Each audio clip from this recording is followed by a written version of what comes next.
exactly what happened. And I had to curb him, girl. I had to curb him. And I had to tell him, I said, look, I have to tell you, I think you're a phenomenal person, which he is. And I was like, you're a phenomenal person. You're a great guy. But I feel like I may have misled you. I don't know if it was the hot pizza from Home Slice on South Congress. Stop. Or... You were. I would have cussed you out if you would have said, I don't know if it's the pizza or not. I would have swung on you right then and there. I don't know if it was the pizza or my charming good looks. But baby, I have to tell you, you're not my type. I would love for you to be my friend, but that, you know, like we could just be friends. And I'm sorry if I've misled you. It did not go well, Sheena. Eric. He was in love. I don't know what. I swear. I think it was the pizza. It had to be the pizza. Stop. Okay, pause. Rick, I'm gonna keep it 1,000 with you. This is gonna be a part of your session, and this is important for the audience. Okay. All right. First, before I read, you met this person where? He works at the sexual health clinic that I go to. Okay, so pause. Okay. Now, people have got to get out of this habit. Nobody, this is gay or straight. Like, I've had girls that be like, oh, well, you know, he just wants to be friends. Friends are people that you hang out with. You're not friends with interest, and you know if somebody's flirting with you or not. Now, it could have been that you got with this person and then maybe in the car ride or something like that, you realize that you don't really like them. But whenever this person said, do you want to go on are you going to take me on a date? You already knew that that person wanted something romantic with you. And so when somebody already expresses that they want something romantic with you, you don't need to be friends with them. And this is why. Because they have got it in their head that this could evolve into something. Okay? And so people will feel like, well, maybe I could be the game changer for this person. Never aspire to be the game changer, okay? So it's little clues of different words that are exchanged that tell you what somebody's intent is. So you kind of walked into that steaming neon pile of dog doo-doo there. Because that thing was trying to put it on you, okay? Try on me, okay? Like, oh my God. So yeah, and in a clinic, baby, we met at a clinic. I didn't look. I met at the clinic, girl. Okay, and I didn't know that you can meet somebody at the clinic and give them a fresh hot piece of pizza and they fall in love with your ass. Look, now you know that this can happen, and that's another thing too. It's like you don't know what his financial status was, and so you know. He could have been just so like, ooh, is this going to be the life? But you also have to be mindful of requests and things that people are asking of you and at what stage. Because those are dead indicators as to what this person wants you for. You see what I'm saying? And on the flip side, you know, I told you about that one date I went on. You know, where the guy asked me out and I ended up paying for everything.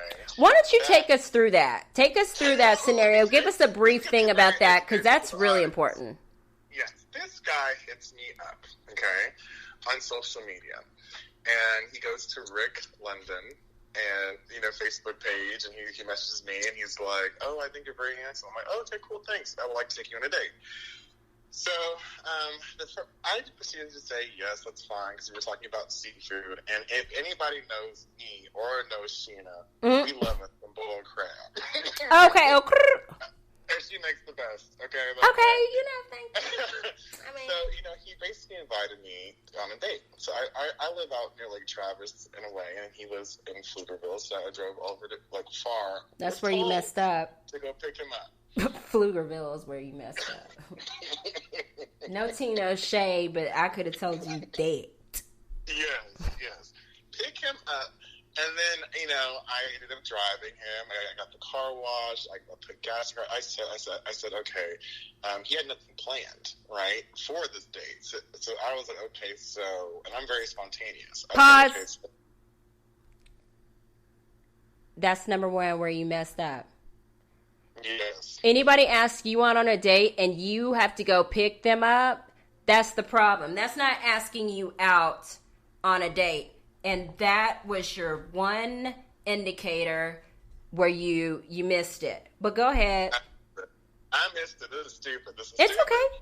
So, keep going. No, but this is healthy for our listeners too, so they don't make the same mistake. I didn't make the same mistake. He was really attractive. I mean, like he was a good-looking guy-ish. No, he wasn't. So basically, you can be pretty and ain't about nothing. Yes. So basically, I picked him up and I said, well, how about this? I gave him a choice. I said, we can go to San Antonio, all right, hang out there, or we can go to the yacht club, which is out in Lakeway. So he said, oh, let's go to the yacht club. So I drove to the yacht club, and then we had dinner there. I told him he can get whatever he wanted because he just didn't have anything planned. So I just wanted to have fun at this point, right? I was like, I want to have a good evening. So we ordered mussels and a bottle of wine and seafood and all kinds of stuff. Then I paid for the check. He didn't even offer. But I was like, okay, cool. And then he didn't even pay for my valet parking. At least if somebody buys your dinner, at least, pay for the valet parking. Stop. Right. He didn't pay for the valet parking. But he wanted to drive my car. So I let him drive because I'm all against driving while drunk. Do not do it, people. Do not do it. Save a life. People, they're living lives in this world. He did not drink. I drank, so I let him drive. And so we went downtown and we went to a bar and, ordered drinks there. So the car was parked. Doesn't blame her after this.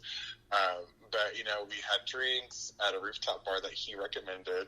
It was nice, roadable. But then he ended up inviting some girls on our date. And I didn't even know. He's obviously just thought maybe I was a sugar daddy or what, but he didn't pay for anything. Rick, stop. How?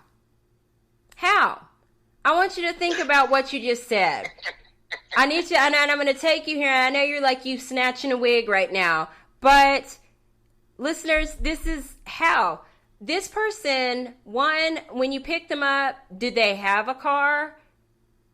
Did they live or have their own place? I never saw the car, but they did have a car. Okay, so stop. That right there was your number one indicator. If he had a car, he would have met you wherever y'all were going. And if the date was to be him asking you out on a date, you don't pull out your wallet. You don't split anything. That's not what you do. That's a date. You are trying to woo me. So that right there, do you feel like this was like a flex opportunity or something for you subconsciously? Like, look, I could pay for stuff? Flex opportunity, because this is stuff I do by myself, right? Like, I do all this stuff by myself. I love to spend time by myself.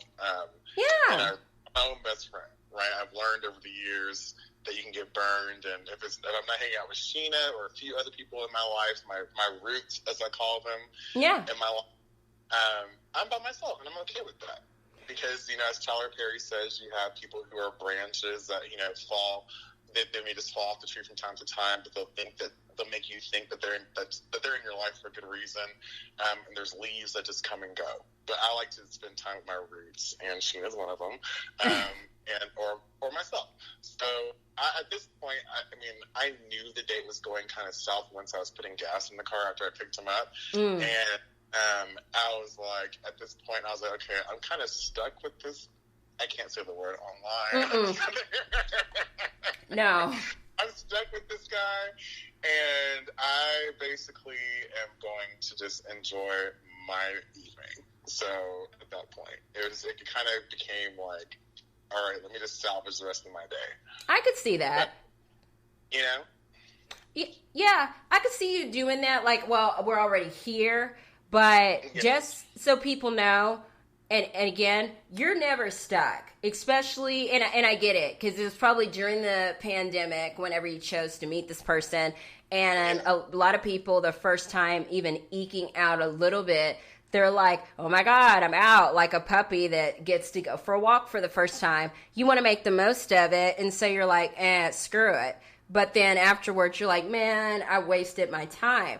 But you wasted time, your money, and everything like that. And then when I decided I didn't really like him, but I was going to give him a second shot. Because, I was like, maybe he can redeem himself. And he asked me, he was like, hey, what do you want to do for a second date? And I said, I want to go feed the homeless. But wait a minute. Pause. Before you take us to the second, what happened? I'm sorry. Take us back to we all go to the rooftop and he invites 2 girls on your date. And just so you know, a little pause. We got 20 more minutes left in the show.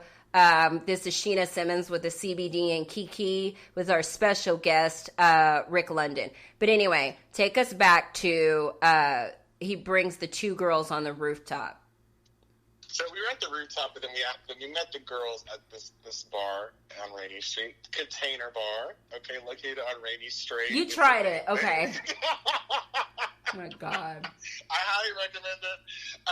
But basically, I love to share what I love with people in my life and on the air. But they were awesome, and we went there. But basically, the girls were invited on our date, and I did not know them. They were from Columbus. They were super sweet, but they didn't even like him. They said that, he just kept talking about certain things that were just distasteful, and thought that I could just do way better. And I was paying for them too. Stop, Rick. I can't. Okay, this is shade all the way around. You should have got up and left right then, because I could have told you were not on a date. You were with somebody that does not have money of their own. They don't have their own stuff. And so their MO is to go on Facebook, find opportunities to say, let's go out. And so they can go out and party on somebody else's dime. Amen. This is why you're my life. Yes. That's the entire day. So it was crap. So my lesson to everybody on the air would be to take Sheena's advice on this date, but also I would say, at that time I was feeling a little bit lonely, right? Because you're locked in quarantine, right? I was feeling lonely, a little down, and I was excited to go on a date. But my whole thing is don't let that make you stupid, because I feel like I made a stupid decision by continuing on with that date that evening, and I could have saved myself a lot of time, money, and later a lot of heartache, because he turned out to do something very, very slanderous to me. What did he do? So then he decided to tag my job. What? I said, yes. So I told him, I said, hey, let's go feed the homeless the next day. If you want to go on a date with me, so I was testing to see whether or not he really, really wanted to be with me or what I could do for him, which I kind of already knew he was like. He said, no, that budget went from X to Y, right? I don't want to do this. I canceled my trip to Atlanta to go hang out with you. And he was flying Spirit Airlines. and he was so upset that he canceled his Spirit Airlines flight, and he went to Houston instead, but they decided to tag me on social media and tag my job, okay? On their social media page, and write a whole bunch of negative stuff about me. What did he say? It was just like, you know what I look like. I am not like an obese person. I look like, I don't know, you can describe to the audience what I look like. Right. But, I'm tall. I'm a bigger guy. I look like I play football, right? At least that's what my parents told me. Yeah, he's like, you're about like 6'3", athletic build. Has a nice chiseled face, it's like, come on, like good, chocolate, and so for sure, but it's not like he wanted to body shame me. He wanted to put me down because the budget changed on the date and call me XYZ because of that. And it was really like stressful because I was already dealing with like the stress of the pandemic, plus like my job was stressful, and so like at the time, and so basically he ended up just slandering me. So you just never know if you're going to meet someone crazy out there, people. So just be careful. And even though it's a pandemic, love yourself. Don't get used, don't get hurt, and just stick to doing things on the old-fashioned way. Look, I love that you shared that. So our last 15 minutes, I kind of want to